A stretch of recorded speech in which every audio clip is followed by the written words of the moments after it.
খলিফা ওমানে ফারুক রাদিয়াল্লাহু আনহু কি বললেন, ও আমার সঙ্গী সাথীরা মনে রাখো, আমি এক মাস রোজা রেখেছি, তারাবি করেছি, তারাবি পড়েছি, সেহরি করেছি, ঈদের দিনে আনন্দ করে, ঈদের দিনে আনন্দ করি, কি করব আমি খলিফা ওমানে ফারুক, আল্লাহ যদি আমার তারাবি যদি কবুল না করে, আমার ইফতার যদি কবুল না করে, আমি খলিফা ওমানে ফারুক রাদিয়াল্লাহু আনহু আমার রমজানের যাবতীয় ইবাদতকে যদি আমার আল্লাহ কবুল না করেন, আনন্দ করে আমার কি হবে? খলিফা ওমানে ফারুক রাদিয়াল্লাহু আনহু এই জন্য ঈদের দিনে তিনি কান্নাকাটি করেছেন আনন্দটা বাদ দিয়ে, এই ভয়ে যে আমার ইবাদত আমার আল্লাহর কাছে কবুল হবে কি হবে না, আমার ইবাদত যদি কবুল না হয় আনন্দ করে আমার লাভটা কি রয়েছে? ও আমার যুবক ভাইয়েরা, আসছে ঈদ, আগামীতে আমাদের রমজানের পরবর্তীতে যে ঈদ আসে, ঈদুল ফিতরের উৎসব কি ঈদুল আজহার উৎসব, আমাদের দৈনন্দিন জীবনের যত আমল করি, আমাদের দ্বীন শরিয়াতের ধর্মের সবথেকে বড় উৎসব ঈদুল ফিতরটাকে আমি সমীক্ষা দিই বাবা। ঈদুল ফিতরের নামাজে যাবার পরে আমাদের সমাজের যুবক আর যুবতীগুলো চেহারে যেভাবে তামাম যুবকদের আমরা দেখি ইবাদত আর আমলটাকে নষ্ট করে, এক মাসের রোজা যদিও সপ্তাহ করা হয়নি, এক মাসে তারাবি যদিও সপ্তাহ করা হয়নি, তারাবি রয়েছে, রোজা রয়েছে, সেহরি তো করি না, এরপরেও ঈদের দিনের ঈদের নামাজ পড়ে এদের লাগামহীন আনন্দ দেখে যেন মনে হয় আমার আল্লাহ এদের জান্নাতের সার্টিফিকেট দিয়ে দিয়েছে। মনে হয় না, মনে হয় না, ওরে সর্বনাশ, তারাবিতে ফাঁকি, তার মানে সব তারাবি পড়ে না, নামাজে ফাঁকি, সব জায়গায় ফাঁকি, ঈদের দিনে যে সুন্দরভাবে আনন্দ করে বেড়ায়, তাতে মনে হয় এদের ইবাদত আল্লাহ কবুল করেছেন, মনে হয় ওর ফোনে কোন মেসেজ এসেছে, তাই না? মনে হয় কোন মেসেজ এসেছে, যার ফলে আনন্দ করেন। অনেকের এশার নামাজ পড়ার প্রয়োজনীয়তার কারণে হয়তোবা উঠতে হয়েছে, যারা রাস্তাঘাটে আছেন আমি অনুরোধ করছি আপনারা এই পাক মাহফিলে এসে বসুন, অযথা ঘোরাফেরা না করে আমাদের মাদ্রাসার তালিবুল ইলম ছাত্র বন্ধুরা যারা বসেছে, অনেক মুরব্বী বাবু আছেন বসেছেন, মুফতি সাহেব হুজুর জিকিরের জামাত কমপ্লিট করেছেন, তারপরে অনেকের হয়তো ভিন্ন প্রয়োজনীয়তার কারণেই উঠতে হয়েছে। আমি অনুরোধ করছি পাক মাহফিলে এসে বসুন। কচি তোমরা যারা বসেছো সামনে কথা বললে হবে, ঠিক আছে? তোমরা যারা বসেছো আলহামদুলিল্লাহ পরিবেশটা সৌন্দর্য মণ্ডিত করার জন্য কথা চলবে না, একদম চুপচাপ মেরে বসতে হবে। আমি মাঝে আবারও ডাকছি মাইকম্যান ভাই একটু দেখা করুন। আলহামদুলিল্লাহি নাহমাদুহু ওয়া নাস্তাঈনুহু ওয়া নাস্তাগফিরুহু ওয়া নু'মিনু বিহি ওয়া নাতাওয়াক্কালু আলাইহি ওয়া নাউযু বিল্লাহি মিন শুরুরি আনফুসিনা ওয়া মিন সাইয়্যাতি আ'মালিনা من يهده الله فلا مضل له ومن يضلله فلا هادي له ونشهد أن لا إله إلا الله وحده لا شريك له ونشهد أن سيدنا وحبيبنا ومولانا محمدا عبده ورسوله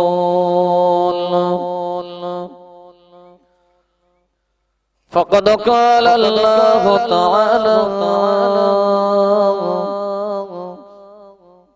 في شأن حبيبه مخبرا آمرا إن الله وملائكته يصلون على النبي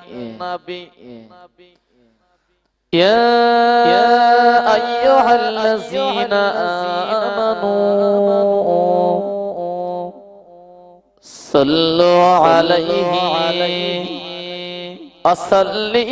وسلموا تسليما اللهم صل على سيدنا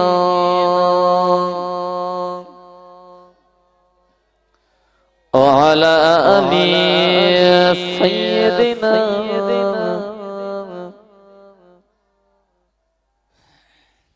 প্রাণ ভরে আল্লাহুম্মা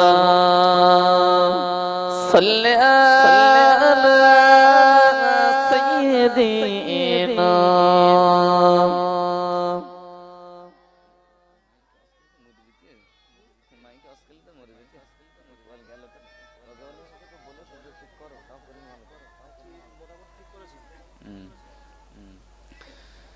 আমার নবী দয়ার নবী বিশ্বজোড়া আমার নবীর নামের কলমায় জোড়া সবার প্রাণ এমন নবী দুনিয়াতে হইনি আর হবে না তিনি মোদের এতিম নবী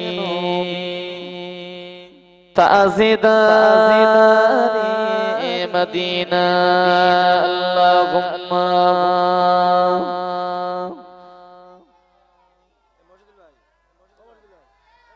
আলা আলি সাইয়্যিদিনা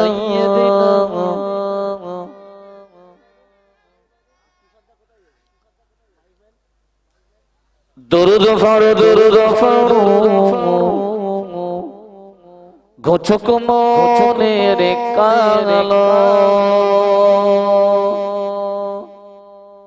নবীর নামে দরুদ পড়া সব সময় ভালো আল্লাহুম্মা সাল্লি আলা সাইয়্যিদিনা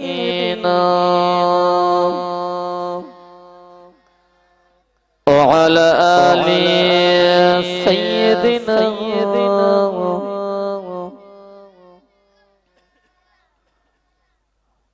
একটু কলমা জিকির লা ইলাহা ইল্লাল্লাহ লা ইলাহা ইল্লাল্লাহ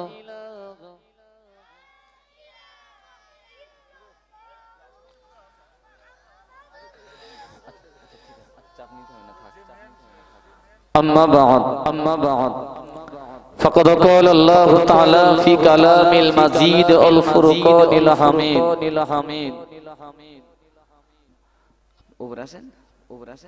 بسم الله الرحمن الرحيم الذي خلق الموت والحياة ليبلوكم أيكم أحسن عملا وقال النبي صلى الله عليه وسلم إنما الأعمال بالنية أو كما قال عليه الصلاة والسلام বন্ধুবার মাহফিলের নির্বাচিত সুযোগ্য সভাপতি সাহেব তথা স্টেজ পরিচালক মাদ্রাসার বিভাগীয় বন্ধুবর শিক্ষক মণ্ডলী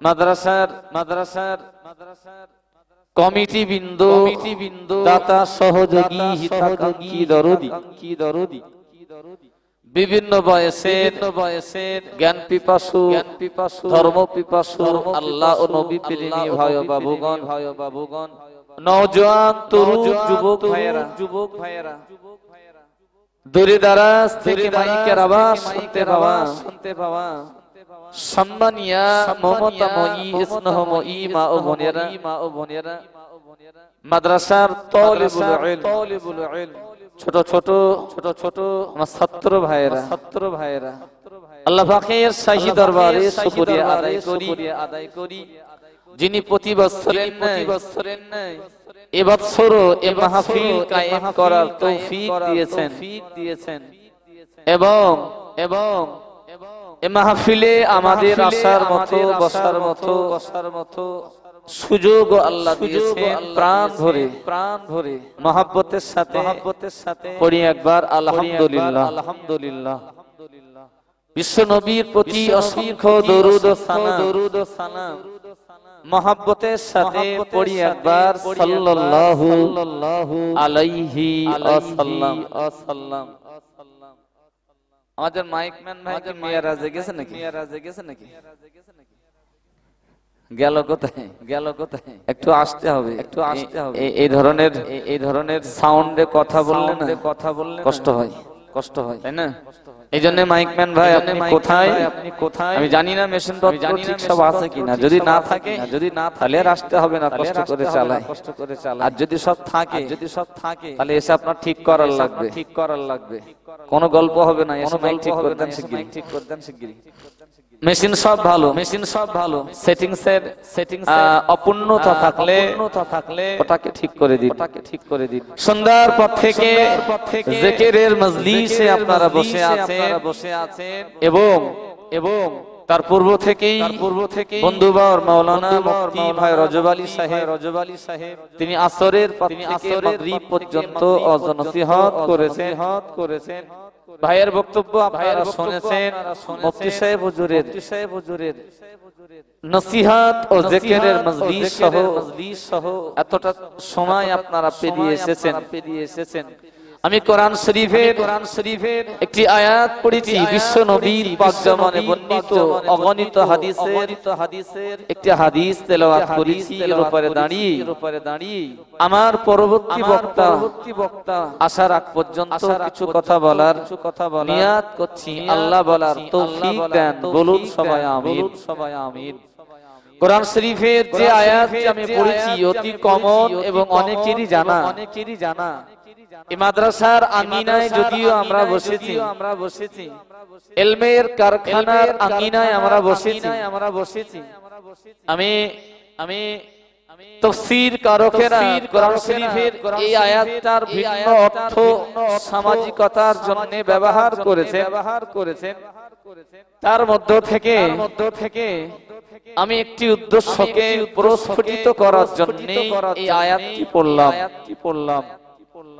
আল্লাহ বলেন আল্লাযী খালাকাল মাউতা ওয়াল হায়াতা লিয়াবলুয়াকুম আইয়ুকুম আহসানু আমালা। এই জিপটি সবার হ্যাঁ, এই কামারে কাজ কোমর পারে।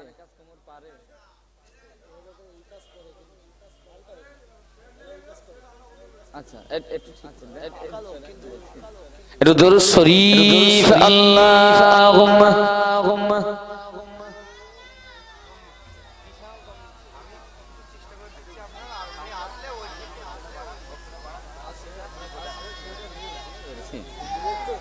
বুঝতে পেরেছি। কোরআন শরীফে মহান আল্লাহ বলেছেন তিনি মহান সৃষ্টিকর্তা, যিনি মৌত সৃষ্টি করেছেন আর হায়াত সৃষ্টি করেছেন। আল্লাযী খালাকাল মাউতা ওয়াল হায়াতা লিয়াবলুয়াকুম আইয়ুকুম আহসানু আমালা। পরীক্ষা করার জন্য যে কে কেমন সুন্দর আমল করে দেখাতে পারো, কে কেমন কর্মে নিপুণ, কে কেমন সুন্দর কর্ম তথা আমল করতে পারো, কে কেমন ভাবে আদর্শ মণ্ডিত জীবন গড়তে পারো, কে কেমন ভাবে রাসূল প্রদর্শিত জান্নাতি জীবন তৈরি করতে পারো। আমি আল্লাহ বলছি তোমার মওত আর হায়াতকে এজন্যই সৃষ্টি করেছি। কোরআন শরীফের এই আয়াতে মহান আল্লাহ প্রথম হায়াতের কথা বলেননি, বরং আল্লাহ বলেছেন আল্লাযী খালাকাল মাউতা ওয়াল হায়াতা লিয়াবলুয়াকুম।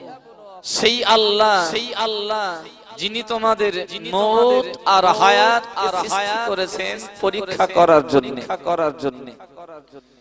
আমরা নিশ্চয়ই জানবো আমাদের মওতের আগে হায়াতি জিন্দেগিটাই আল্লাহর তরফ থেকে আমরা প্রাপ্ত হই বা হয়েছিলেন বিগত দিনের মানুষগুলি। দুনিয়ার মানুষেরা আগে হায়াত পান, তারপরই মওত। দুনিয়ার মানুষেরা আগে সৃষ্টি হন, তারপরেই সরতে হয়, মৃত্যুবরণ করতে হয়।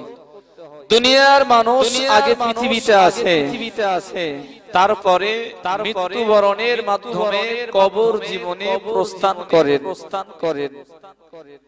সুতরাং মৃত্যুর আগে কবরের আগে আখিরাতের প্রথম মঞ্জিলে যাওয়ার আগে আমাদের হায়াতের জীবনটাকে আল্লাহ পরীক্ষা করার জন্য পাঠিয়েছেন। কেন আইয়ুকুম আহসানু আমালা, কে কত সুন্দরভাবে আমল করে দেখাতে পারো। আচ্ছা, আমাদের মাদ্রাসার ছাত্র যারা বসেছে মানে এই আমার মোবাইল দুটো দেবো, একটু ঘাটাঘাটি করো, পরিবেশ শান্ত থাকবে, তাই না? আমাদের ফিরে থাকা, যদি কথা বলতে ইচ্ছা হয়, আমার বাবুরা যারা বসেছে তোমাদের না বসলে অসুবিধা নেই, ঠিক আছে? একটু পান বিড়ি টিড়ি খাবা নাকি? খাবে না? যদি একটু বিড়ি টিড়ি খাওয়া দরকার হয় একটু পায়চারি করে আমরা দুটো কথা বলি। আর যদি বসতে হয় কথা বললে হবে না, ইনশাআল্লাহ। ঠিক আছে। এবার যে কথা বলবে তার মোবাইল দেওয়া হবে। এরা অনেক পেকে গেছে। সবাই চুপ করে বসো মনে। আমার মুরব্বী বাবুরা এসেছেন, আলহামদুলিল্লাহ। এসেছে যখন এসেছি আমরা যখন কিছু কথা আলোকপাত হবে ইনশাআল্লাহ।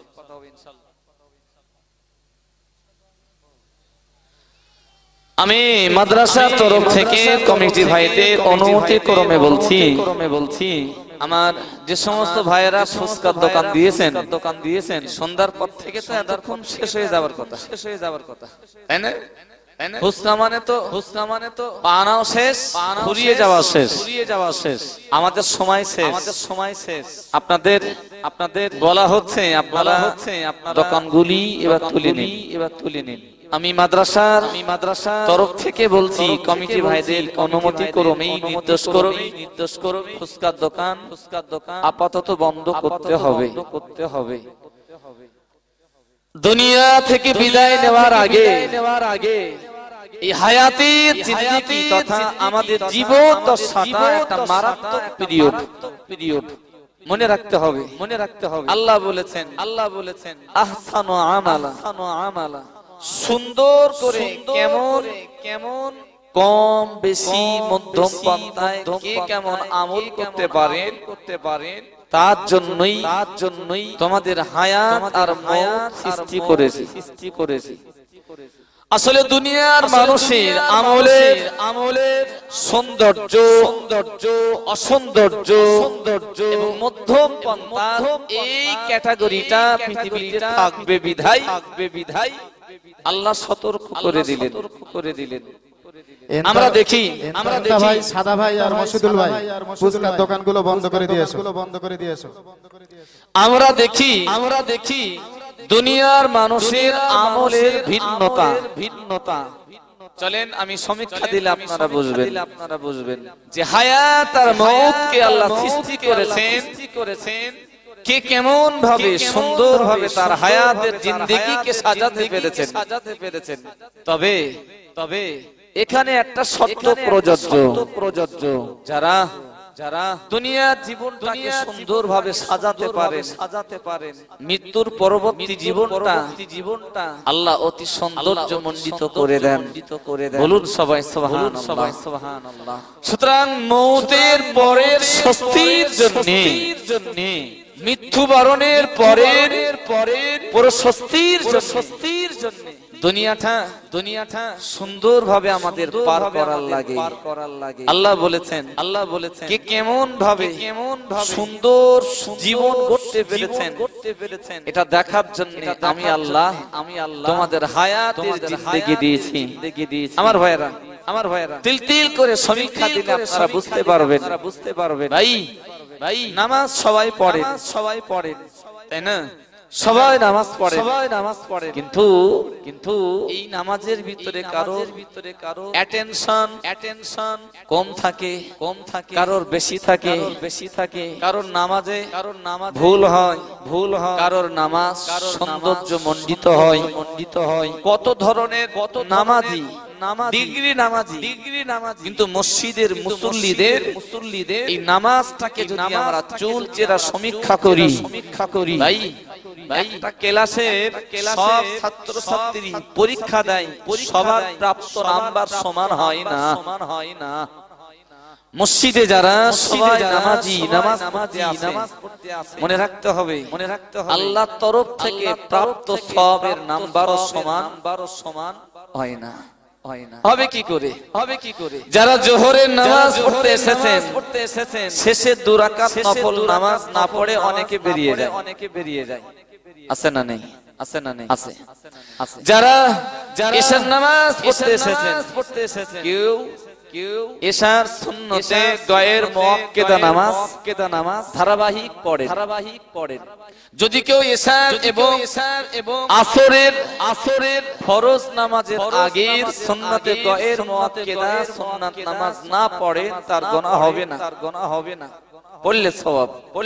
তবে জানারা পড়বে ধারাবাহিক কথা রাখলে এর একটা আলাদা পুরস্কার পাওয়া যাবে ইনশাআল্লাহ। তো কখনো মেয়ে দেখতে এসেছে বলে আমি মেয়ের আব্বা, ঠিক আছে মসজিদে সবাই নামাজ পড়তে গেছি, আসরের নামাজের ফরজ নামাজের আগে 4 রাকাত গয়ের মুআক্কাদা অন্য সময় পড়িনি, আজ একটু পড়ি, যদি ছেলের তরফের লোকেরা একটু ভালো বলে, তাই না?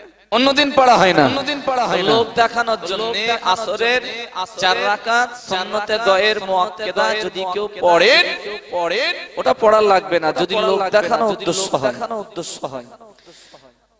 সুন্নতে গয়ের মুআক্কাদা নামাজ যারা পড়েন বাকায়দা ধারাবাহিক কথা রাখেন, আবার একজন আসেন মসজিদে তো দেখা যায় ওটা পড়েন না, তো কেবল আসরের 4 রাকাত নামাজ পড়ে ইবার হন। মনে রাখতে হবে এই 2 কোয়ালিটির নামাজির প্রাপ্ত সওয়াবের নাম্বার তারতম্য আছে, সমান হয় না। আরে মূল কথা হলো 50 নম্বরের পরীক্ষায় সব প্রশ্নের উত্তর দিয়ে যে ছাত্রছাত্রী ফিরলো সে আশা করতে পারে আমি 45 পাবই পাবো, তাই না? কিন্তু কেউ যদি 5 নাম্বার প্রশ্ন ছেড়ে দিয়ে আসে মনে তো অলরেডি আছে যত পাই কিন্তু 5 নাম্বার তো আমার কম হবেই হবে, তাই না? চলেন জুম্মার নামাজে যারা আছেন জুম্মার নামাজ, আচ্ছা জুম্মার নামাজ পড়তে আসা সব নামাজির প্রাপ্ত সওয়াবের পরিমাণটা সমান হয় বলে মনে হয়? সমান হয় না। যদিও সবার যে সমান হয় না কিন্তু অসমান যে হয় এটা হয় বলেই বলতে হচ্ছে যে জুম্মার নামাজ পড়তে আসার পরে অনেকে 2 রাকাত ইমাম সাহেবের সঙ্গে নামাজ পড়ার পরে রীতিমতো শেষের সমস্ত নামাজগুলি সমাপ্ত না করি বার হন।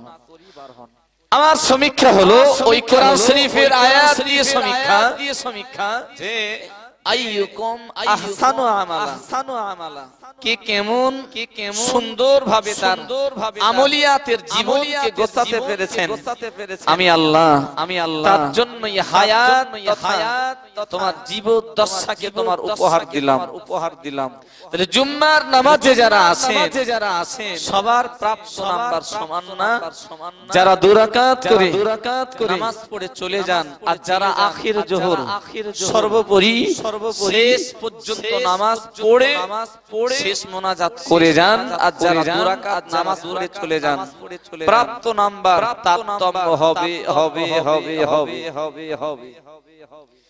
দুনিয়ার এমন ইবাদতকারী আছেন বাবা যারা এই আসছে রমজান কোরআন শরীফের এই আয়াতের তাফসীর বললে অনেক বলা যায় আমি যেগুলো বললে কাজে লাগে বলছি এই আসছে রমজানে আমরা দেখব কত মানুষের রোজা হয় কিন্তু তারাবি পড়ার সময় হয় না রোজা থাকে সেহরি করার সময় হয় না রোজা রীতিমতো পালন করে তো নামাজ পড়া হয় না সব মিলিয়ে না খেয়ে থাকাটাই হয় অন্য মাইনাস থেকে নিজেকে দূরে সরানো হয় না মনে রাখতে হবে যারা তারাবি পড়ে সেহরি করে রোজা বাকায়দা নামাজ সহ সমাপ্ত করেন তাদের প্রাপ্ত নাম্বার যাদের তারাবি নেই সেহরি নেই যাদের পাঁচ ওয়াক্ত নামাজ নেই তাদের রমজানের উপবাসের প্রাপ্ত নাম্বার সমান হবে না আল্লাহ বলেছেন তোমাদের জীবনটাকে আমি তোমাদের দিলাম পরীক্ষা করার জন্য আইয়ুকুম আহসানু আমালা কত সুন্দরভাবে আমল করতে পারো আমার বন্ধুরা মুরব্বিয়ানেরা মায়েরা বোনেরা মহান আল্লাহ পরিষ্কার করে বলেছেন ওগো আমার বান্দা বান্দি মনে রাখো আমি আল্লাহ তোমার হায়াতকে সৃষ্টি করেছি তোমার জীবন দিলাম শীত করে তুমি মনে রাখো জীবনটাকে তুমি উপভোগ করো আমি আল্লাহ তোমার অক্সিজেন দিয়েছি রুজি দিয়েছি তোমার জীবনের স্বস্তি পাওয়ার জন্য আমি আল্লাহ তোমার নিয়ামতি ঘুম প্রদান করলাম আমি আল্লাহ পাক সব কিছু তোমাকে দিলাম মনে রাখো আমি আল্লাহর একটি উদ্দেশ্য রয়েছে ওমা খালাকতুল জিন্না ওয়াল ইনসা ইল্লা লিয়াবুদুন ও আমার বান্দা বান্দি মনে রাখো পৃথিবীর জিন জাতি আর মনুষ্য জাতি আমি আল্লাহ সব করে সৃষ্টি করলাম ইল্লা লিয়াবুদুন কেবল মাত্র তারা আমি আল্লাহ পাককে অনুসরণ করবে ও আমার বান্দা বান্দি দুনিয়াতে তুমি আমার অনুকরণ করবে ওই সঙ্গে রয়েছে তোমার অনেকগুলি আমি আল্লাহ তরফ থেকে পাওয়া উপহার আমি আল্লাহ বলছি তোমার হায়াতের মালিক শুধু আমি হইনি তোমার জীবনের মালিক আমি শুধু হইনি আমি আল্লাহ বলছি আমি আল্লাহ তোমার রুজির মালিক বনে গেলাম সারা দিন পরিশ্রমের পরে আমি আল্লাহ পাক তোমার দৈহিক প্রশস্তির জন্য আবার তোমার নিয়ামতি ঘুম প্রদান করলাম ও আমার বান্দা বান্দি মনে রাখো পৃথিবীর জমিনে অস্বস্তি তথা অসুস্থ হওয়ার পরে আমি আল্লাহ আবার তোমার সুস্থতার এই মদত নসিব করে দিলাম সব কিছু তোমার জন্য সৃষ্টি করলাম আমি আল্লাহ তোমার জানের মালিক তোমার হায়াতের মালিক আমি আল্লাহ বলছি তোমার রুজির মালিক আমি আল্লাহ তোমার রিজিকের মালিক আমি আল্লাহ তোমার সব কিছুর মালিক আমি আল্লাহ পাক বলছি লিয়াবলুকুম আইয়ুকুম আহসানু আমালা তোমাদের একত্রভাবে সৃষ্টি করেছি এর ভিতরে কে কেমন সৌন্দর্য মণ্ডিত আমল নিয়ে আমি আল্লাহর কাছে হাজিরা দিতে পারো তোমার অক্সিজেন তোমার প্রতিবেশীর অক্সিজেন সবার অক্সিজেন আমি সমান দেই না আমি আল্লাহ সব কিছু যা বন্টন করি সমান তবে একটা জিনিস আমার দেখা, আমার বান্দারা কি কেমন সুন্দরভাবে আমল করেছেন। শুধু আমল নয়, আমল আমল আমল আমল, এই কথাটা কি বারবার মাথায় দিয়ে গবেষণা হোক। আমল মানেই নামাজ পড়লাম আমল হলো এটা নয়, আমল করব এই নিয়তে আপনি রোজা রাখলেন এটা নয়, আমল করব আপনি কোরআন পড়লেন অথচ কোরআন সহি হলো না, ওটা সৌন্দর্য মণ্ডিতদের আমল নয়। দুনিয়াতে মেহনত করি আমল যদি করতে হয় মনে রাখতে হবে সেই আমলটা যেন সৌন্দর্য মণ্ডিত হয়। যারা এই এলাকায় যারা ইটের ব্যবসা করে না, বা যারা ইট কিনতে যান, ব্যবসা যারা করে যে ইটগুলো বিক্রি করবেন, ইট যদি হয় চাঙ্গা ভালো ইটগুলো সামনে রাখে, খারাপগুলো পিছনে বা মিলেমিশে অন্যভাবে রাখে। যারা ব্যবসা করেন সবজি নিয়ে যান বাজারে, কথাটা নিশ্চিত আপনারা মেলাবেন। মাথানিগুলো উপরে থাকে আর হ্যান্ডিক্যাপ অ্যাবনরমাল দুর্বল দেখতে খারাপ এগুলো সব নিচেই থাকে। ঠিক না ভুল? ভালো আছো? অনেকদিন পরে এক জায়গায় হয়েছে তো, চুপ করে বসো মানা। আমরা দেখি যারা ব্যবসা বাণিজ্যের জন্য মাল সাজানোর সময় মাথানিগুলো আসলে সৌন্দর্য বৃদ্ধির জন্য, যদিও হাদিস শরীফে এসেছে রাসূলুল্লাহ বলেছেন মান গাসসানা ফালাইসা মিন্না, যারা আমাদের ধোঁকা দেয় আমি রাসূল বলছি তারা আমার উম্মতের মধ্যে না, তাই না? এখানে একটা মসলা হলো যদিও বাজার প্রচলিত সিস্টেম হয়েছে মাথানি সিস্টেম, মানে উপরে সেরা মাঝখানে আর নিচেই থাকবে দুর্বল খারাপ। এটা যদিও যারা ক্রেতা আর বিক্রেতা সবাই জানে, সুতরাং ঠকার ভয় এখন খুব নেই। তার মানে এটাই যে জানারা ব্যাপারী তথা ক্রেতা পটল বিক্রি যিনি করবেন তার পটলগুলি দেখার পরে ভাবছেন উপরে মাথানি মানে নিচে খারাপ আছে, পটলগুলি আপন জায়গায় মানে মাথানিগুলি আপন জায়গায় রেখে নিচের থেকে বার করে দেখান যে দুটোর কোয়ালিটি সমান না, সেই হিসাবে একটা দরদাম হয়। সবকিছুর মূলে আমি যেটা বলতে চাইছি বাবা তার নিচেই আছে অনেক খারাপ, উপরের মালের তুলনায় দুর্বল। উপরটাকে সুন্দরভাবে সাজিয়েছেন, দেখতে ভালো লাগবে, ব্যাপারী দেখেই চটজলদি আমার মালের একটা আশানুরূপ দাম বলবে। আসলে ওখানেও সৌন্দর্য ফোটানোর অ্যাটিটিউড মানুষের ব্রেনে কাজ করে, তাই না?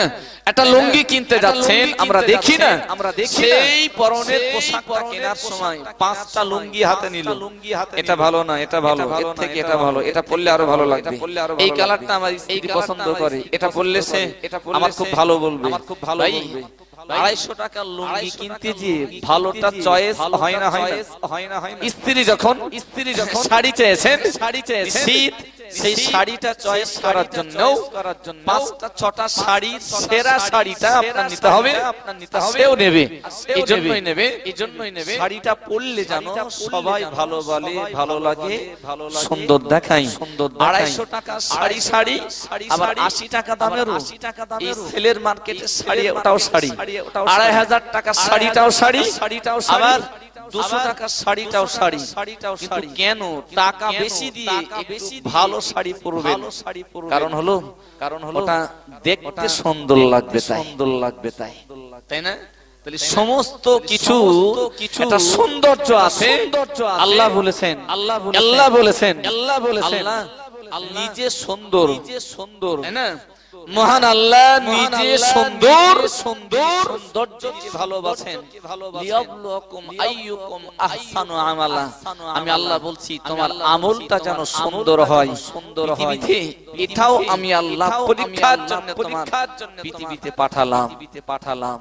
আমার বন্ধুরা মুরব্বিয়ানেরা মায়েরা বোনেরা মহান আল্লাহ পরিষ্কার করে বোঝাতে চেয়েছেন ওগো আমার বান্দা বান্দি মনে রাখো যে আমল তুমি করবে ও আমলটা জানো অতি সুন্দর হয় এভাবে তুমি তৈরি থাকো তোমার নামাজ তোমার ইবাদত তোমার রোজা তোমার কোরআন পড়া সব কিছু যেন সৌন্দর্য মণ্ডিত হয় রব্বুল আলামিন আল্লাহ পরিষ্কার করে জানিয়ে দিয়েছেন তোমার জীবন গড়াটাই যেন সৌন্দর্য মণ্ডিত হয় তোমার পাক পবিত্রতা থেকে শুরু করে তোমার দেহের পোশাক সুন্দর হোক তোমার ভাষাটা সুন্দর হোক তোমার মাথার চুলটা সুন্দর হোক তোমার আচরণটা সুন্দর হোক সবগুলো যেন সুন্দর হয় তুমি নামাজি হবে অথচ তোমার আচরণটা সুন্দর না এটা যেন না হয় তুমি নামাজি হবে অথচ তোমার কোরআন পড়াটা সুন্দর না এটা যেন না হয় ও আমার বান্দা বান্দি মনে রাখো তুমি সুন্দরভাবে জান্নাতি জীবন করবে মানে তোমার এ টু জেড সমস্ত অ্যাটিটিউডটা যেন সুন্দর হয় অথচ আমরা দেখি সমাজের মানুষকে আল্লাহ পাকের বান্দা রীতিমতো নামাজ আদায় করে সুদ ঘুষের সঙ্গে জড়িয়ে রয়েছে আল্লাহর বান্দা রীতিমতো রোজা করে রোজার ভাষাটা এখনো সামলাতে পারিনি রোজা অবস্থাতে আল্লাহর বান্দা কত অশ্লীল কথা তার মুখ দিয়ে বার করে রোজাটা সৌন্দর্য মণ্ডিত করে আমার আল্লাহর কাছে নিয়ে যাবেন এই আশা থাকলেও পারছে না কেন ওখানে তার জ্ঞানের অভাব রয়েছে আমরা দেখি আল্লাহর বান্দার পবিত্রতা জায়গায় অশুদ্ধ রয়েছে আল্লাহ পাকে নবী পরিষ্কার করে জানিয়ে দিলেন ও আমার উম্মত উম্মতি মনে রাখো তোমার চেহারাটা অতি সুন্দর তুমি আল্লাহর কাছে চাও ও রব্বুল আলামিন আল্লাহ আমি আল্লাহ পবিত্র হালাতে থাকতে পারি কারণ পবিত্র হালাতে থাকাটাও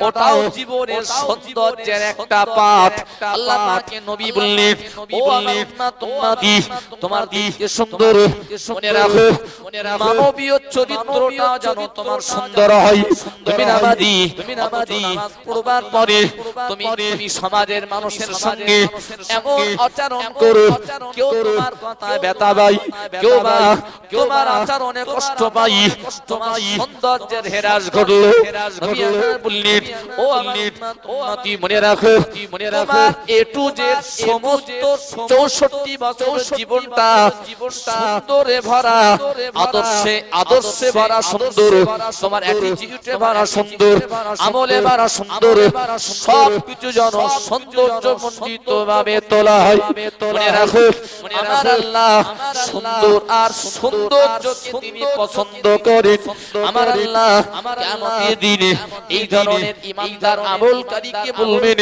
ও আমার বান্দা বান্দি ফাদখুলি ফি ইবাদি আদখুলি জান্নাতি ও আমার বান্দা বান্দি তুমি আমার ইবাদত করার জন্য আমার জান্নাত পাওয়ার জন্য আমার ইবাদতের ভিতরে প্রবেশ করেছিলে হাসিল করার জন্য না না না তুমি শুধু নামাজ পড়োনি তুমি সুদটা ছেড়েছিলে তুমি শুধু নামাজ আদায় করোনি তোমার জীবনের অশ্লীল কথাকে তুমি ত্যাগ করেছিলে নামাজ পড়োনি তুমি তোমার জীবনের খারাপ উৎসাহটাকে ত্যাগ করেছিলে তুমি শুধু নামাজ পড়োনি সমাজের মানুষের পাশে তুমি দাঁড়িয়েছিলে নামাজ পড়োনি হক কথাটা তুমি বলেছিলে ও আমার বান্দা বান্দি তুমি শুধু নামাজ পড়োনি তোমার একজন সন্তানকে তুমি আলেম বা আলেমা বানিয়েছিলে মনে রাখো ফাদখুলি ফি ইবাদি আমার ইবাদতের পিরিয়ডে সব কিছু তোমার সৌন্দর্য মণ্ডিত হয়েছে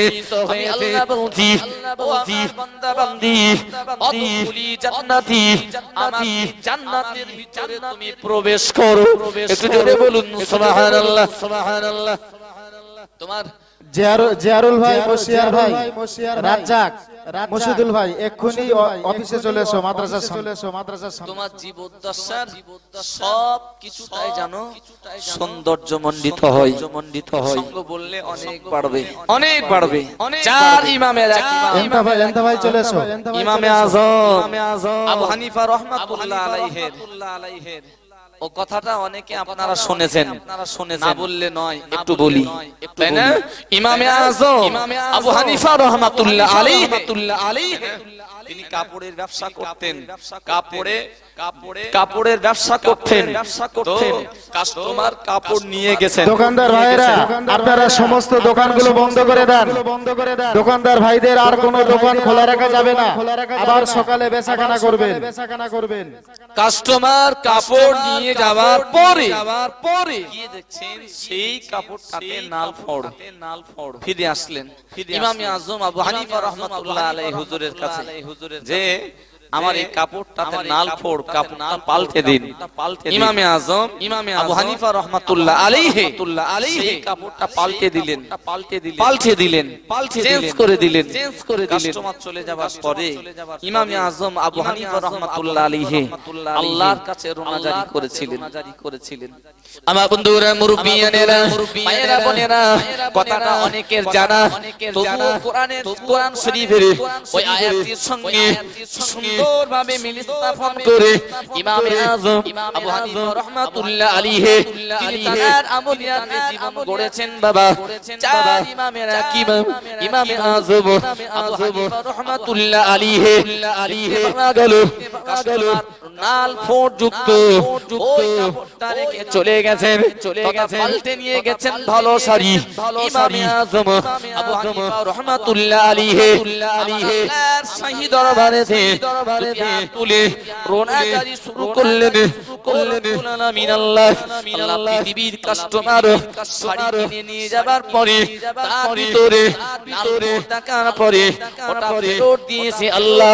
কিয়ামতের মহাময়দানেতে আমি ইমাম আজম নোমান বিন সাবিত রাহমাতুল্লাহ আলাইহি আমল করছি জান্নাত পাওয়ার জন্য, আপনার নৈকট্য হাসিল করার জন্য।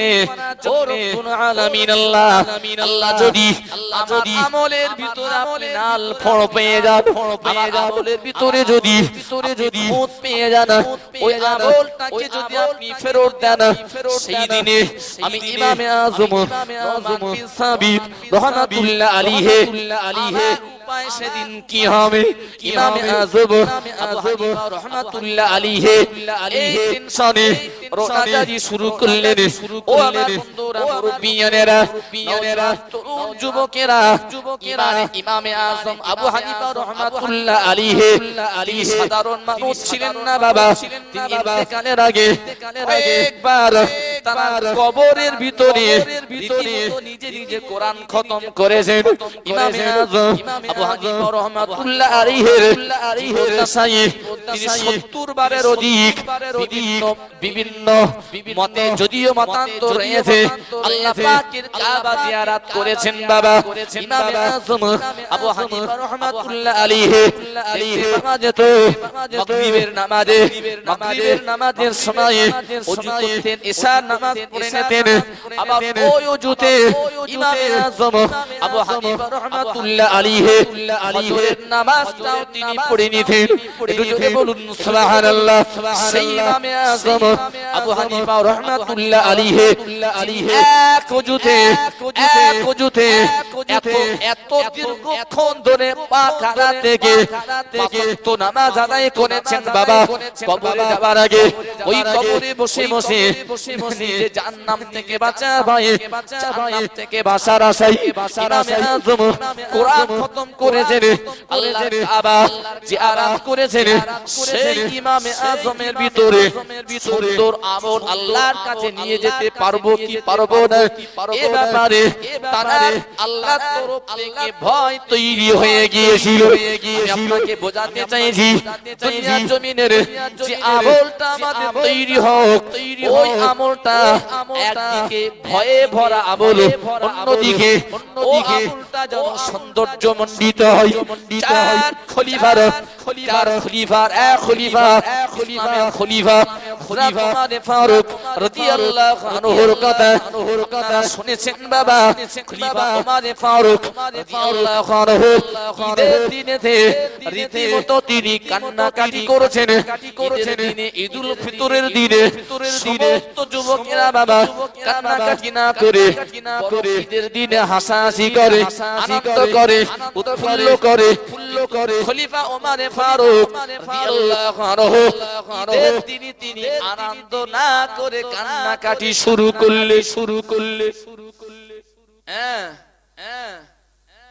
খলিফা ওমরে ফারুক রাদিয়াল্লাহু আনহু ঈদের দিনে সবাই আনন্দ করে তিনি কাঁদছেন কান্নাকাটি করছেন বন্ধুরা জিজ্ঞাসা করছেন আজকে ঈদের দিনে নতুন পোশাক পরা একটা বিশাল আনন্দ কিন্তু আপনার মনে আনন্দ নেই কান্নাকাটি করছেন কারণটা কি ব্যাপারটা কি আমার বন্ধুরা মুরব্বিয়ানেরা মায়েরা বোনেরা খলিফা ওমরে ফারুক রাদিয়াল্লাহু আনহু কি বললেন ও আমার সঙ্গী সাথীরা মনে রাখো আমি এক মাস রোজা রেখেছি তারাবি করেছি সেহরি করেছি ঈদের দিনে আনন্দ করে ঈদের দিনে আনন্দ করি কি করব আমি খলিফা ওমরে ফারুক আল্লাহ যদি আমার তারাবি যদি কবুল না করে আমার ইফতার যদি কবুল না করে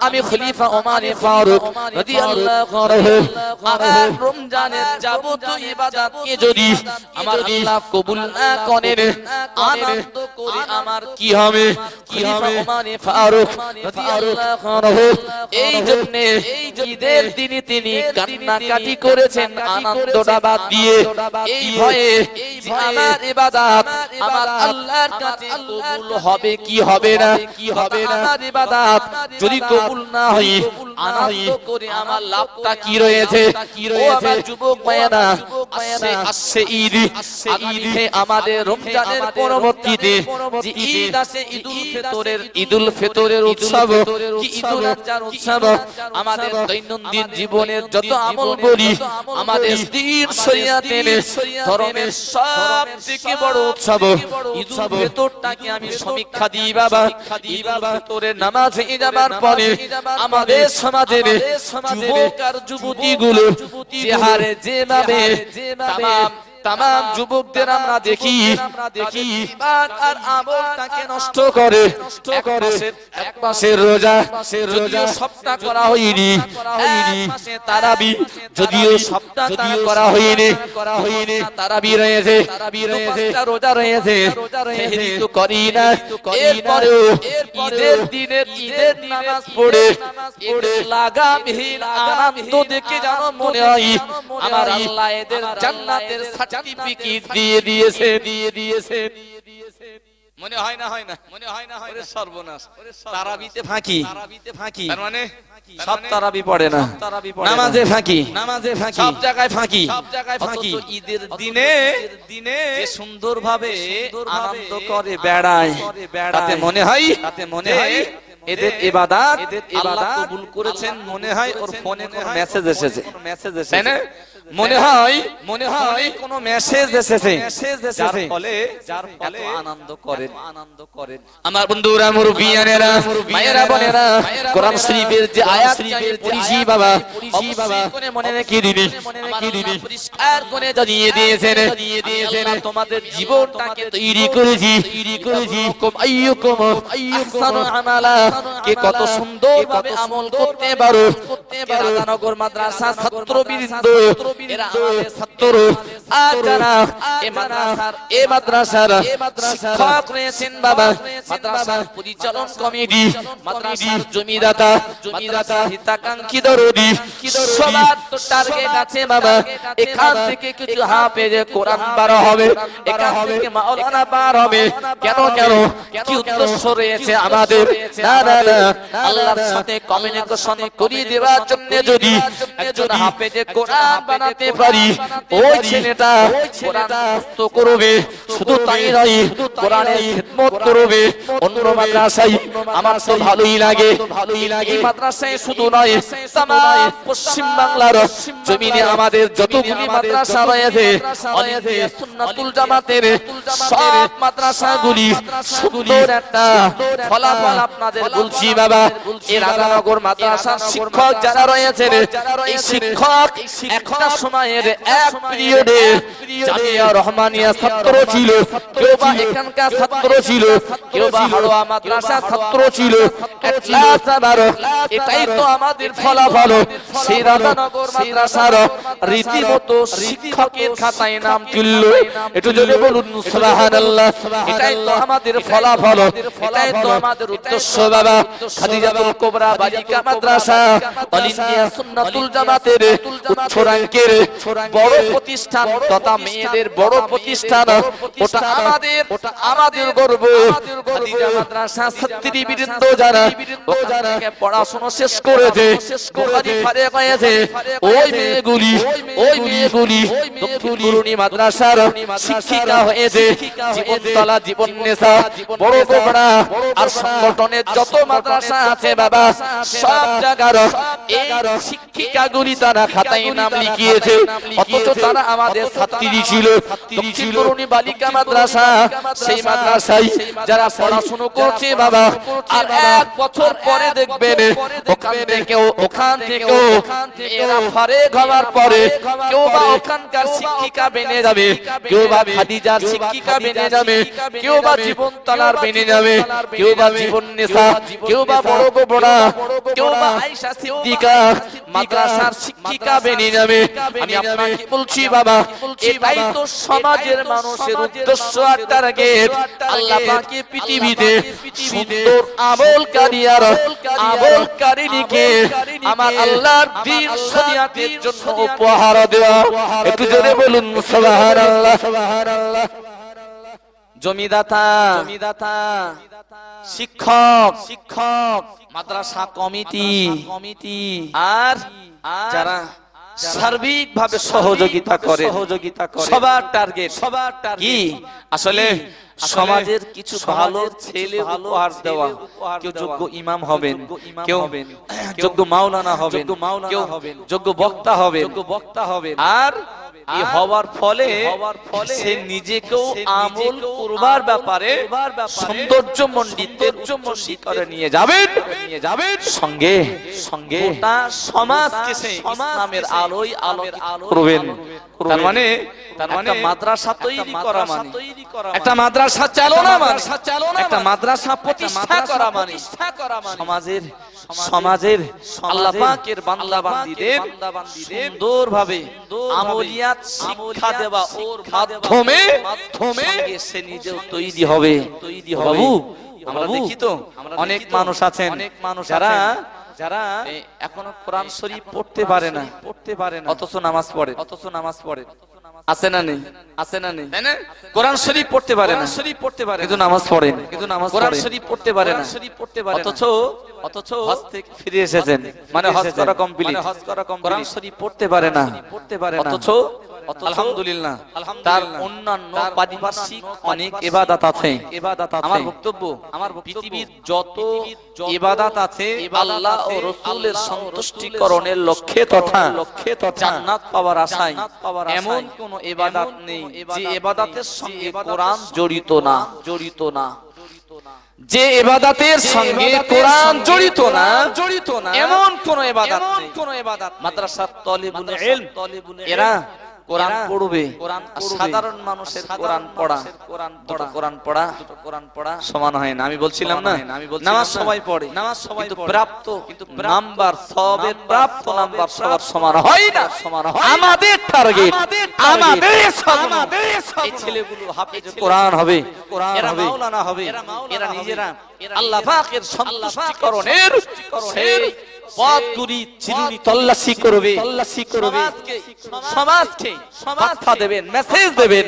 সঙ্গে আমাদের সুন্নাতুল জামাতের যতগুলি নারী শিক্ষার কেন্দ্র আছে, লক্ষ্য আর স্বপ্ন অনেক দূরে আমাদের। এই মেয়েগুলো এরা আদর্শবর্তী মা হবে, নিজে যেমন জাহান্নাম থেকে বাঁচার জন্য ইবাদতকারী হবেন, সুন্দর ইবাদতকারী হবেন। সঙ্গে তার বাচ্চারা, তার সমাজ, তার পরিবার, তার পরিবেশ, যে ফ্যামিলিতে তার বিয়ে হয়, সেই টোটাল ফ্যামিলির জন্য একটা আলো স্বরূপ, আলো। সুবহানাল্লাহ হবে না? জোরে হবে না সুবহানাল্লাহ? কোন ফ্যামিলির একটা মাদ্রাসায় পড়ুয়া ছেলে যদি জামাই হয়, আর সেই ফ্যামিলির ছোট শ্বশুর যদি বিড়িখোর হয়, জামাই হাফেজ সাহেব এ ওসিলায় লজ্জাতে অন্তত বিড়ি ছাড়তে হয়। হয় না? হয় না 100 বার। যদি কোন পরিবারের একটা হাফেজে কোরআন জামাই হয়, ওই পরিবারের জন্য ওই জামাই বাবুটা হলো আলো। ওই পরিবারের জন্য ওই মাওলানা জামাইটা হলো একটা আলো। কেন? আসলে তারা বেনামাজি হলেও জামাই বাবু বাড়িতে গেলে জামাইয়ের সম্মানে হোক না একটু লোক দেখানো নামাজটা পড়ে। সাপোজ আমি ধরেই নিলাম সেই ওসিলায় সেই লজ্জিত হয়ে পরে শাশুড়ি মানে স্ত্রী স্বামীকে বলেন, দেখো আল্লাহ তো জামাই একটা পাইয়ে দিয়েছেন, আমরা না চাইতেই আল্লাহ নসিবে রেখেছেন মাদ্রাসায় পড়ুয়া হাফেজে কোরআন জামাই হয়েছে, মানে এটা আমাদের শুকরিয়া। জামাই আসলে শুধু নামাজ পড়বো কেন? আমরা নামাজ পড়া ধরি না।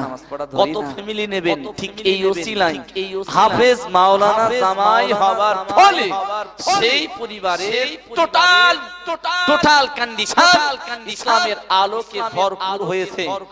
এটা মূলত ওই মাদ্রাসা পড়ুয়া ছেলেটা হাফেজ বা মাওলানা ওসিলায়।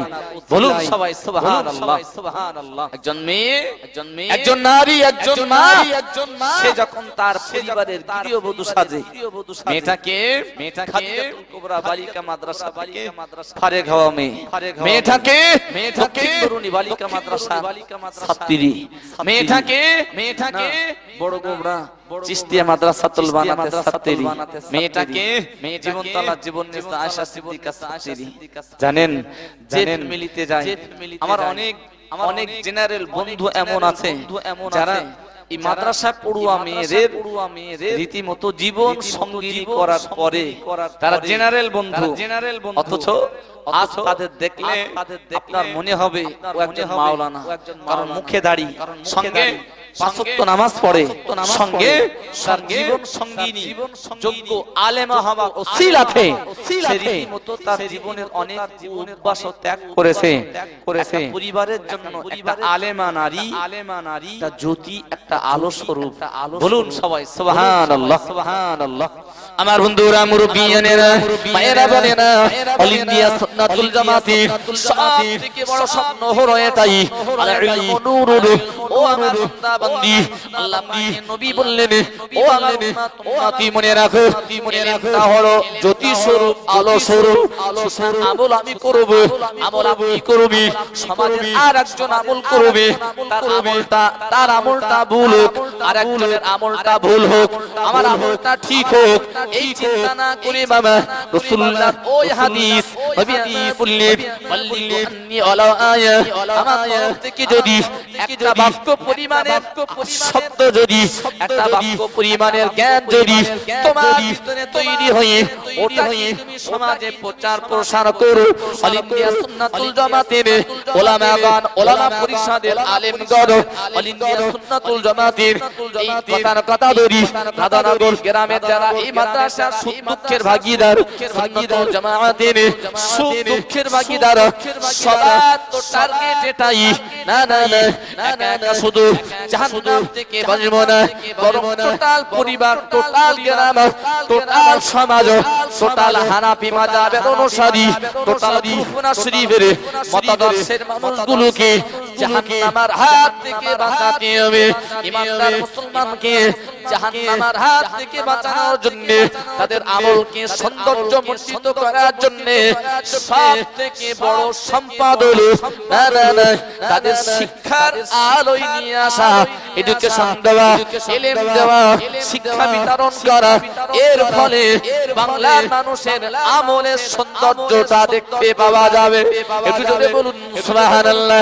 আমরা দেখতাম বাবা, আমাদের সমাজের নানি দাদিরা, আমাদের সমাজে যারা পুরুষ ছিলেন, দেখতে পাওয়া গেছে যারা কিনা নানি দাদি ছিলেন, এমন কিছু মশলা বনেন যে মশলাগুলি বাবা ওই পূর্ব জামানা থেকে হয়ে এসেছে। খাবার পরে ওই নাতি তার ওই নাতিটার গায়ে একটু হলুদ মাখিয়ে দেয়, পেটে বাচ্চা। স্বামীকে লক্ষ্য করে স্ত্রী বলছে, জানো ফোন করে বলেছে, খবরদার তুমি জানো ওই পাড়ার জানাজা নামাজে হাজির হয়েও না। কি হয়েছে? আমার মা বলে দিয়েছে, আমার দাদিমা বলে দিয়েছে, পেটে বাচ্চা থাকলে স্বামী জানাজা নামাজ পড়তে পারে না।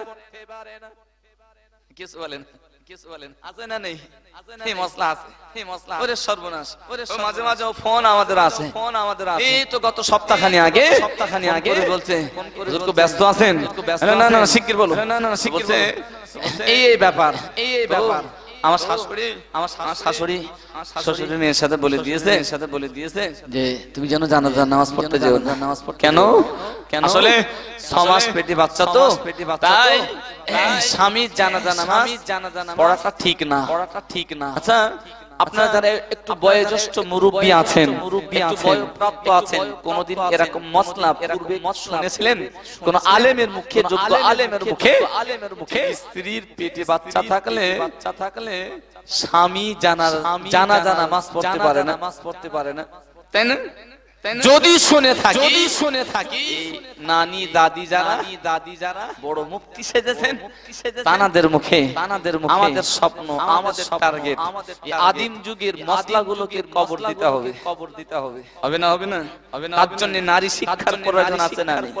তার জন্য যোগ্য আলেমা তৈরির প্রয়োজন আছে।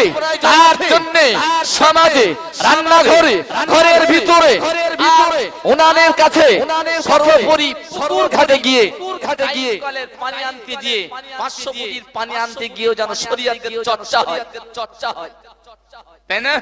নানি 5 ওয়াক্ত নামাজ পড়ে, 500 ফুটির পানি একজন পটে হচ্ছে, নানি বলছে একটু পানি দেবা, পানি দিয়েছে, নানি ঢক ঢক করে পানি খাওয়া শুরু করেছে, তাই না?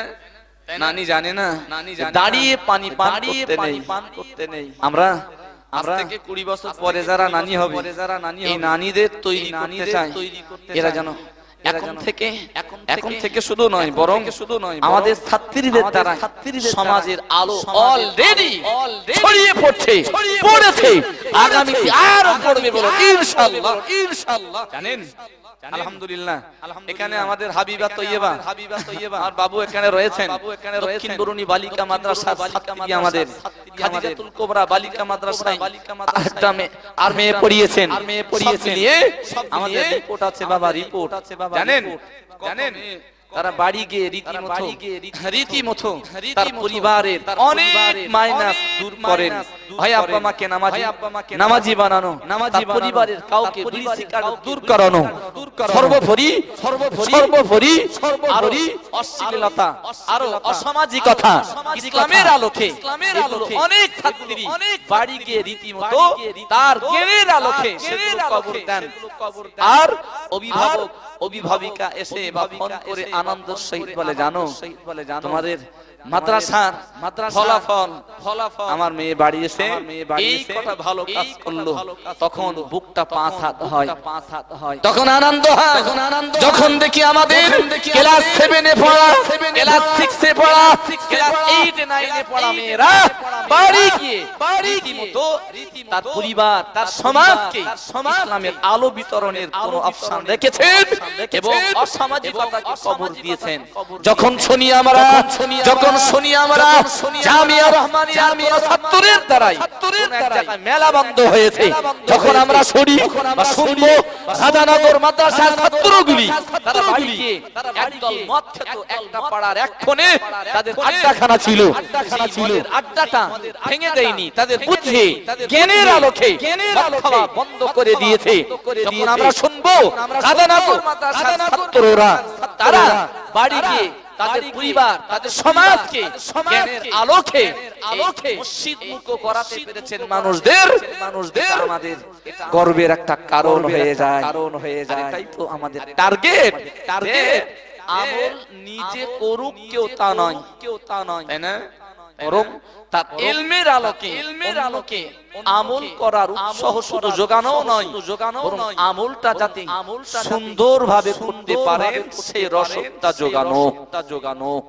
আমার বন্ধুরা, মুরব্বিয়ানেরা, মায়েরা, বোনেরা, আমি আপনাকে বলছিলাম কোরআন শরীফে আমার আল্লাহ পরিষ্কার করে জানিয়ে দিলেন, ও আমার বান্দা বন্দি মনে রাখো, আমি আল্লাহ বলছি যে নারী ইনসানকে আমার ইবাদত করার জন্য পাঠিয়েছি, দুনিয়ার মানুষগুলি এরা মনে করে ইবাদত মানে 60 বছর পার হবার পরে আমার ইবাদত শুরু হবে। এরা মনে করে আমার ইবাদত মানে 70 বছরে গিয়ে ওটা করতে হয়। আর মাদ্রাসার ছেলেরা এরা নামাজ পড়বে, আলেমরা, হাফেজরা, বক্তারা এরা নামাজ কালাম পড়বে, আর আমাদের ইবাদত শুরু হবে 60 বছর বয়স থেকে। আছে না নেই? হ্যাঁ, 40 বছর বয়স। হ্যাঁ, আমাদের মাদ্রাসার শিক্ষক বলছেন, তাই না, যে বাবা একটু নামাজ কালাম পড়া ধরতে হবে না, তো নামাজ কালাম তো ধরবো, তাই এত অল্প বয়সে 40 বছর বয়স মানে এত অল্প বয়সে নামাজ পড়া ধরবো? আসলে নামাজের ক্লাস শুরু হয়েছিল 10 বছর বয়সে, তাই না? 40 বছর বয়সে ওনার দৃষ্টিতে ইবাদত করা বয়স শুরু হয়নি। অবাক কাণ্ড। আল্লাহ বলেছেন, তুমি পৃথিবীতে বিচরণ করো, আমি আল্লাহর নিয়ামত খাও পান করো, আমার ইবাদত থেকে তুমি দূরে সরে যেও না। আমরা বিশাল চাপ মনে করে আমরা ইবাদতটা এখন শুরু করি না, আমরা শুরু করি বয়ঃপ্রাপ্ত হওয়ার আশা রেখে। আমি আপনাদের ভুল ভাঙিয়ে দিতে চাই, যারা শুনছেন সবার জন্য, আসলে ইবাদত সারা দিনের শুধু নামাজ নয়, ওটা তো মূল বিষয়। নামাজটাকে সৌন্দর্যমণ্ডিত করে পড়া সঙ্গে আপনার অনেক সাইড ইফেক্টের দোষ ত্রুটি আছে, সেইগুলোকে কবর দেওয়া, সঙ্গে আপনার ব্যবসা বাণিজ্যের ভিতরে সুন্দর অ্যাটিটিউড দ্বারা এগিয়ে চলা, হাঁটা চলা খাওয়া সব কিছুর মধ্য দ্বারাই আল্লাহ পাক আমাদের বোঝাতে চেয়েছেন, তুমি ইবাদত করার জন্য পৃথিবীতে সৃষ্টি হয়েছো। সুতরাং ইবাদত মানে শুধু নামাজ পড়াই নয়, তোমার ইবাদতের সমাপ্তে তোমার কথাবার্তা, তোমার চালচলন, তোমার ব্যবসা বাণিজ্য সব কিছুর ভিতরে যখন শালীনতা থাকবে, ওগুলো ইবাদতের ভিতরে গণ্য হয়ে যাবে। বলুন সবাই সুবহানাল্লাহ, সুবহানাল্লাহ। আমার বন্ধুরা, মুরব্বিয়ানেরা, মায়েরা, বোনেরা, আগিয়ে চলুন বাবা। আমার আল্লাহ পরিষ্কার করে জানিয়ে দিয়েছেন, এই জীবন সমাপ্তির পরে আমি আল্লাহ বলছি আবার একটা জীবন তোমাদের শুরুয়াত রয়েছে। নবী আমার বললেন, ও আমার উম্মতি মনে রাখো, বড় আউয়ালু মানজিলিমি মানাজিলিল আখিরাহ। ও আমার উম্মতি মনে রাখো, পৃথিবী জীবন তোমার সমাপ্ত হলো, দুনিয়ার জীবন সমাপ্ত হলো মৃত্যুর মাধ্যমে, আর তোমার হায়াত ওখানে ফুরিয়ে গেল। তোমার হায়াত যখনই শেষ হয়েছে, তোমাকে আর কেউ আব্দুর রহমান ভাই বলে ডাকবে না। তোমার হায়াত যখনই শেষ হলো, কেউ তোমাকে বড় আব্বা বলে ডাকে না। তোমার হায়াত যখনই শেষ হয়েছে, কেউ তোমাকে আর ছোট আব্বা বলে ডাকে না।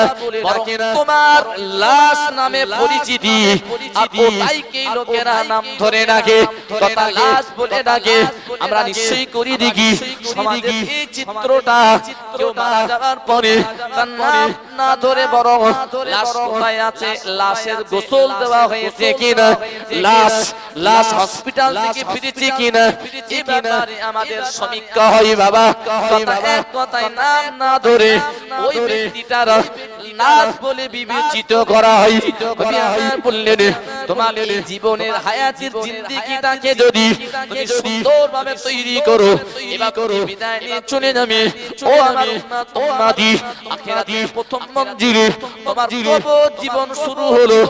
ও জীবনটাতে যদি শান্তির আশা করো, তোমার আগের জীবনটা হায়াতের জীবনের সার্বিক সৌন্দর্যটা একান্ত জরুরি। নবী আমার বললেন, কবরে যাওয়ার পরে আমার আল্লাহ ফেরেশতারা তোমাকে প্রশ্ন করবেন, ওই প্রশ্নগুলো জবাব দেওয়ার জন্য তোমার দুনিয়া জীবনের সৌন্দর্য জীবনটা তোর সহযোগিতা করে। হ্যাঁ, জীবনে মদ, তাড়ি, বিড়ি, সিগারেট, অশ্লীলতা, তাই না, বেহায়াপনা, নির্লজ্জতা, সব কিছুকে একসঙ্গে নিয়ে বড় আশা করে বলেন, আল্লাহ আমার কবর জীবনটাকে সৌন্দর্য এবং জান্নাতের আলোয় আলোকিত করবেন। ওখানকার আলো পেতে হলে দুনিয়ার ইলমের আলোকে নিজেকে তৈরি করা লাগে, তাই না? আল্লাহর দুনিয়া ছেড়ে কবরে যাওয়ার পরে ওখানে স্বস্তি পেতে হলে সুন্দরভাবে তোমার অ্যাটিটিউড দ্বারা তৈরি হওয়া লাগে। যদি না হবে, মনে রাখো, তুমি তোমার জীবন দুনিয়াটাও নষ্ট করলে আখিরাতে গিয়ে সেখানেও পস্তাতে হবে, কবর জীবনেও পস্তাতে হবে। জানবেন, ত্যাগ বলে একটা ছোট্ট শব্দ আছে, ত্যাগ, তাজাফলা আকার গ, ত্যাগ ছোট্ট একটা শব্দ। দুনিয়ায় কি স্বামী, কি স্ত্রী, কি আব্বা, কি মা, সন্তান, আসলে আল্লাহ বান্দা বান্দি সবার ভিতরে ত্যাগ কথাটাকে প্রযোজ্য হওয়া একান্ত জরুরি। দুনিয়াতে যদি পাওয়ার আশা করতে হয়, ত্যাগ করতে হয়, ঠিক না ভুল? এই আমাদের মাদ্রাসা ছাত্রী যারা পড়াশোনা করে, এদের আমরা দিনে যা খেতে দেই তার তুলনায় বাড়ি অনেক ভালো খাওয়া হয় না? ইয়েস, অবশ্যই। সপ্তাহে এক দুদিন গোশত, ডিম ইত্যাদি মাছ চাই হয়, ওটা তাদের জন্য বোনাস, এবং সেটা খুব সীমিত এবং হাতে গোনা, এবং বলেন মাথা পিছু বরাদ্দ যেটা সেটাই পাই। বাড়ি থাকলে মায়ের কাছে আশা করে বলতে পারেন, মা আমার 3টে গোশত দিলি, আত্মটা দিতে হবে, কিন্তু সেটা তো হোস্টেলে হয় না, ভাই বাবু, সেটা হয় না। আমাদের এই ছাত্ররা যারা পড়াশোনা করে, কত কষ্ট, কত মেহনত করে করতে হয় বাবা। বাড়ির কত খেলাধুলোর আনন্দ, মায়ের কোলে থাকলে, কাছে থাকলে, সঙ্গে পিঠে থাকলে পরে সকাল সন্ধ্যা খাবার খাওয়া, এখানে ওখানে বেড়াতে যাওয়া, এরাও করেছে, পিতা মাতাও করেছে, তার ফলেই একজন যোগ্য হাফেজ আর মাওলানা তৈরি হয়, ঠিক না ভুল? 100 বার। জীবনে যাদের ত্যাগ নেই তাদের জীবন সফল হয় না। জীবনে যাদের এই ত্যাগ করার অ্যাটিটিউড উঠে নেই, শেষ পর্যন্ত যেতে পারে না। এইজন্য আমরা দেখি, এই মাদ্রাসার ছেলেরা যারা ফার্স্ট ভর্তি হয়, কথার কথা আমি মানলাম 30টা ছেলে রমজান সেশনে যদি ভর্তি হয়, 1 মাস পরে দেখবো 5টা কমেছে। এটা শুধু ছেলেদের মাদ্রাসার কথা বলছি না, আমাদের মেয়েদের মাদ্রাসার কথা বলছি। যদি ভর্তি হয় একটা সেশনে 200 মেয়ে, 15 দিন পরে কিছু হলো 10-15টা মেয়ে কমে। কেন জানেন? বাচ্চাটা ও নিজেই আবেগ দেখিয়েছিল যে আব্বা আমি মাদ্রাসায় পড়বো, কিন্তু 2 দিন মাকে দেখে না, আব্বাকে দেখে না, ওরে সর্বনাশ, 3 দিনের দিন হাইব্রিড কান্না শুরু। কেন? আমি আব্বা মাকে ছেড়ে পড়াশোনা করতে পারবোই না, বাড়ি যাবো, পড়াশোনা আমার আব্বা মাকে ছেড়ে এত দূরে থেকে হবে না। ছেলেদের মাদ্রাসায় এরকম হয় না? এই ছোট ছোট বাচ্চাগুলো সত্যি এরা সব জান্নাতের পাখি, এরা কোরআনের পাখি। আল্লাহ এদের কবুল করেন, বলুন আমিন। জোরে হবেন আল্লাহুম্মা আমিন। এরা কোরআনের পাখি, এরা জান্নাতের পাখি, সত্যি বলছি। আল্লাহ এদের আরো অনেক বড় করুক। কি ছেলেদের মাদ্রাসা, কি মেয়েদের মাদ্রাসায় কন্ডিশনটা হয়। আর হাফেজ মাওলানা ছেলেকে বানানো বা মেয়েকে বানানো সবার নসিবে হয় না, হয় না। এদিকে যেমন মেয়েটা কান্নাকাটি, ওদিকে 3 দিন পরে মেয়েটা ঠিক আছে, কিন্তু আব্বা এসে আমার জড়িয়ে ধরে বলতে, ভাই বড় আশা করে দিয়েছিলাম, অনুরোধ করছি আমি মেয়েকে নিয়ে যাব, আপনাদের পরিষেবার কোনো ঘাটতি নেই, কিন্তু আমি বাড়ি মেয়েকে ছাড়া থাকতে পারছি না, খুব জানজালা করে। কত আব্বা, কত মা মেয়ে ভর্তি করার 2-3 দিন পরেই নিয়ে যায়। আসলে হ্যাঁ কষ্ট হয়, জানজালা অবশ্যই করে, অস্বস্তি হয়। মেয়েটা সকাল সন্ধ্যা আদর করতেন, সকাল সন্ধ্যা, তাই না? রীতিমতো তার ইচ্ছা মতো সে যেটা বলছো খাবার কিনে দিতেন, দেওয়া হয় না, কষ্ট হয়। তো যদি পিতা মাতাও ত্যাগ স্বীকার না করে কোন ছেলে মেয়ে তৈরি হয় না। হ্যাঁ, জানজালা করবেই করবে। কোথায় রাধানগর, কোথায় খাদিজা মাদ্রাসা, কোথায় রাধানগর, কোথায় দক্ষিণ বরুণী বালিকা মাদ্রাসা, কোথায় মেদিনীপুর, কোথায় ডায়মন্ড, কোথায় দক্ষিণ 24 পরগনা, কোথায় উত্তর 24 পরগনা প্রত্যন্ত অঞ্চল, কোথায় মালদা, কোথায় মুর্শিদাবাদ, সেখান থেকে দক্ষিণ বরুণী বালিকা মাদ্রাসায় ভর্তি করেছে। হ্যাঁ, মেয়েটা কাঁদে, পিতার রাস, যত কান্না কাঁদিস না কেন, তোর ওখান থেকে আনবো না, পড়তেই হবে। এই যে ত্যাগ স্বীকার। পরে আব্বা ফোন করে কাঁদতে বলেন, ভাই জানেন অনেক কষ্ট করে মেহনত করে আমি পরিশ্রম করে টাকা জোগাড় করছি, আমার মেয়েটার পড়াশোনাটা যেন ভালো হয়। বলি কেঁদে ফেলে, বলে জানেন সন্ধ্যা কত কষ্ট হয়, এরপরেও আমার টার্গেট আমার মেয়েটা আলেমা হবে। এরপরেও সমাজের পিতামাতার টার্গেট এই ছোট বাচ্চা, এরা সকালবেলা বাড়ি থাকলে আব্বার হাতের একটা কাজ করে দিতে পারে, মায়ের হাতের একটু কাজ করে দিতে পারে, অথচ ত্যাগ স্বীকার করে তো মাদ্রাসায় দিয়েছেন কেন? এর ফল, এর পুরস্কার কবরে গিয়ে পাবেন। ঠিক না ভুল? 100 বার সুফিয়ান সাউরি রাহমাতুল্লাহ আলাইহি একজন জলিলুল কদর বান্দা এবং তিনি তাবেঈ ছিলেন, যোগ্যতম একজন মুহাদ্দিস ছিলেন। সুফিয়ান সাউরি রাহমাতুল্লাহ আলাইহি তিনি মায়ের থেকে একদিন জাস্ট কথোপকথনের মাধ্যমে বললেন, মা আমাকে আল্লাহর রাস্তায় ওয়াকফ করে দাও। মা সন্তানের আবেগটাকে কাজে লাগালেন। অনেক মেয়ে আছে তারা পিতা মাতাকে ক্লাস 3 4 এ পড়ার সময় রীতিমতো আব্বা মাকে বলেন যে আমি মাদ্রাসায় পড়বো, সেই আবেগটা কাজে লাগিয়ে আব্বা মা মাদ্রাসায় ভর্তি করান। অনেক ছেলে আছে মাওলানা হবার নিয়াতেই অন্যদের দেখে বলি বা তার জীবনের অ্যাটিটিউড বলি, ভালো লাগা বলি, ক্লাস পড়ে, অথচ আব্বা মাকে বলে রেখেছে, আব্বা আমি কিন্তু বড় হয়ে হুজুর হব। বলে না এর পিতা মাতার ইচ্ছা তো আছেই আছে, কিন্তু আমাদের সমাজে এই গোলাপ ফুলের বাচ্চা, গোলাপ ফুলের মতো বাচ্চা, এদের মনের অনেক ছেলেকে আমি দেখেছি, তার পিতা মাতার মুখে শুনেছি ওরা বলে আমি হুজুর হব, আমি অমুকের মতো হব, আমি বক্তা হব, আমি হাফেজ হব। ভাই সব মিলিয়ে এই আবেগটাও আমাদের ছেলেদের ভিতরেও কাজ করে বাবা, পিতা মাতার ভিতরেও কাজ করে, ছেলেদের মনেও কাজ করে। সুফিয়ান সাউরি রাহমাতুল্লাহ আলাইহি মতো আবেগ প্রবণ হয়ে বললেন, মা আমি আল্লাহর রাস্তায় যেতে চাই, আমাকে আল্লাহর রাস্তায় ওয়াকফ করে দাও। সঙ্গে সুফিয়ান সাউরীর কথার উত্তরে বললেন, বাবা আমি তোমার মা বলছি, বাবা সুফিয়ান আমি তোমার মা বলছি, তোমাকে আল্লাহর রাস্তায় আমি ওয়াকফ করে দিলাম, চলে যাও। দীর্ঘ 19টা বছর সন্তানের সঙ্গে মায়ের কোনো সম্পর্ক নেই। দীর্ঘ 19 বছর সুফিয়ান সাউরী রাহমাতুল্লাহ আলাইহির সঙ্গে মায়ের কোনো সম্পর্ক নেই। 19 বছর পরে তিনি ইলম অর্জন করে, জ্ঞান অর্জন করে তথা কোরআন হাদিসের পাণ্ডিত্য অর্জন করে বাড়ি ফিরেছেন। মা দরজার সামনে দাঁড়িয়ে মাকে ডাকছেন, মা। 19 বছর পরে যে ছেলেটা মা বলে দরজার কাছে এসে দাঁড়িয়ে ডাকে, সেই মা দরজা খুলে সন্তানকে জড়িয়ে ধরবেন, এটাই তো বাস্তবতা।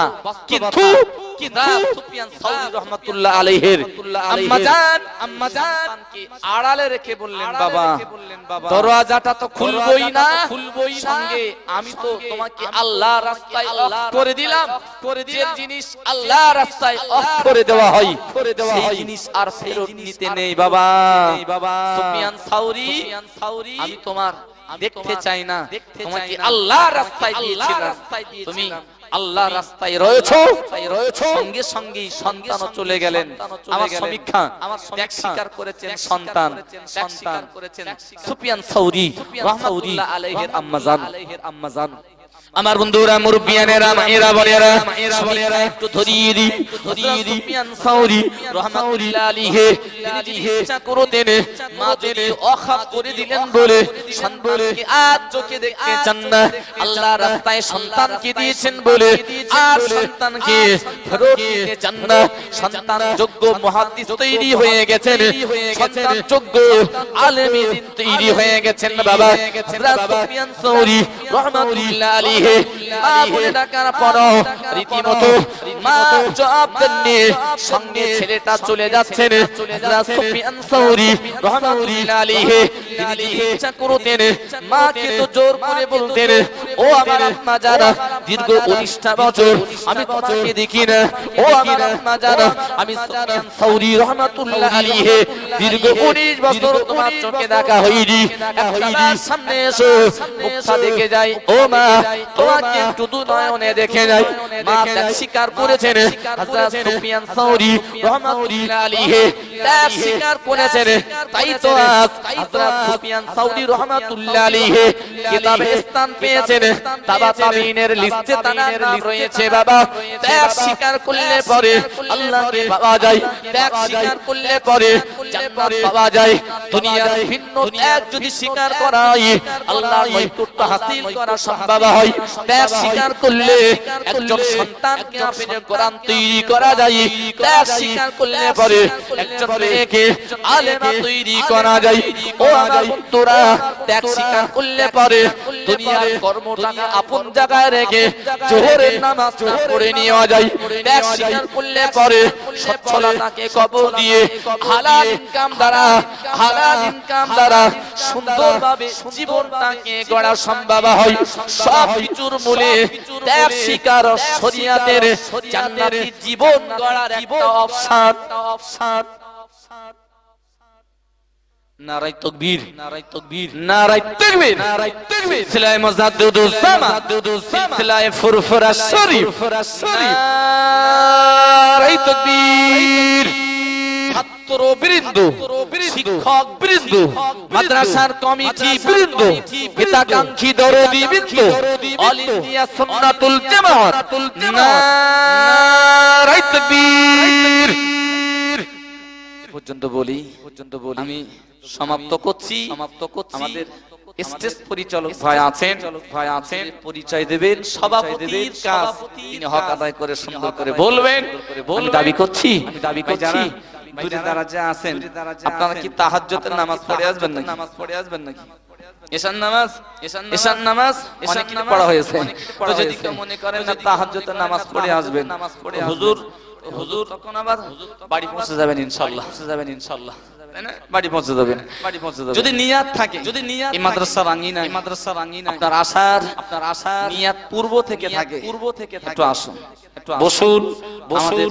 দূরের মেহমান তাই না মুসাফির মাশাআল্লাহ তানার দোয়া কবুলিয়াতের সেই জায়গা আছে শরীয়ত প্রদর্শিত সেই বাণীতে আছে তো অনুরোধ করব এখনো দূরে দারাজে আছেন মাহফিলে এসে বসুন মাদ্রাসার সার্বিক সহযোগিতা যেমন করছেন আগামী তো করবেন পাশে থাকবেন সব দিক দিয়ে দ্বীনের খিদমতগার এখানে সঙ্গী হয়ে থাকলে বাবা এর একটা পুরস্কার পাওয়া যাবে রেহাল কাঠ কোরআন শরীফের সংস্পর্শে থাকে বেঞ্চ তক্তপোষ ফিড়ে টুল এগুলো ভেঙে গেলে নষ্ট হয়ে গেলে কোন কাঠটা নিয়ে আমার মায়েরা আগুন করে মানে চুলায় দিয়ে আগুন করে রান্না বান্না করে তাই না কাঠ বানাই জ্বালানি বানাই যে কাঠটা রেহাল কাঠের সঙ্গে জড়িয়ে যে কাঠটা রেহাল কাঠ হয়েছে কোরআনের সঙ্গে জড়িয়ে কাঠটা ভেঙে গেলে রেহাল কাঠটা দুর্বল হয়ে গেলে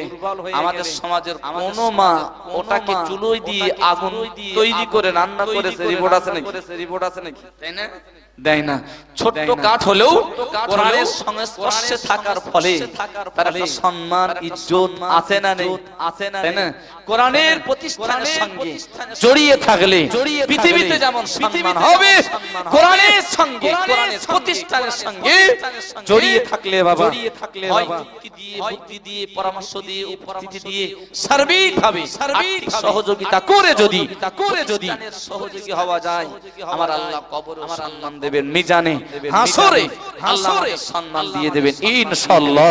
সম্মানিত ভাইয়েরা, সুন্নাতুল জামাতের সমস্ত মাদ্রাসাগুলির ইসলামের স্বভাব মোটামুটি বিশেষ করে মেয়েদের মাদ্রাসা হয়ে গেছে। আগামীতে কিছু আছে ছেলেদের মাদ্রাসা। আগামী পয়লা সূরা ফাল্গুন জামিয়া রহমানিয়ার ইসলামের স্বভাব মুফতি সাহেব হুজুর দাওয়াত করে গেছেন। আঞ্জুমানের নগণ্য খাদিম হিসাবে বলছি যাবেন আর 12ই ফাল্গুন আমাদের রাজাপুর গোরাতলা জীবন নেশা মাদ্রাসাতুল বানাতের চেষ্টা করবেন যাওয়ার তৎসহ মাদ্রাসার সবগুলো খেয়াল করে যাবেন। সমস্ত প্রতিষ্ঠানের দোয়া করেন। হুজুরকে বসিয়ে রেখে বাকি কথাগুলো একটু বলে নিলাম। ভুল ত্রুটি আপনাদের কাছে মার্জনীয় যতটা শুনিয়েছেন বলিয়েছেন থেকে বেশি আমল করার তৌফিক দেন বলুন সবাই আমিন।